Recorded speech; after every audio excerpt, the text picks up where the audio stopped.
আহারে দালাল, পার্থক্য তো একটাই। কেউ আল্লাহর কাছে বিচার দেয় মক্কায়, আবার কেউ গালি দেয় রাস্তায়। ওরে কুত্তার বাচ্চা দালাল মাদার চোদ, কোম্পানি বিষাক কইয়া তুই আমার সাপ্লাই মারছো।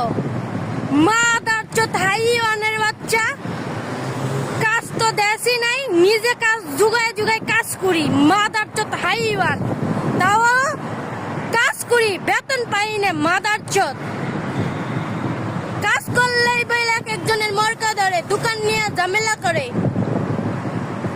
দোকান বিক্রি করার সঙ্গে তোকে মনে থাকে না যে মানুষের বড়া মেরে খেয়ে যে দোকান নিয়ে যাস।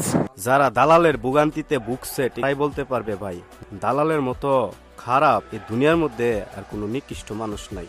সবাই এক না ভাই, কিছু কিছু মানুষ কথা কাজে ঠিক রাখে ভাই, তাদেরকে তো আমরা অন্তরস্থল থেকে স্যালুট জানাই। ভালো থাকবেন সবাই।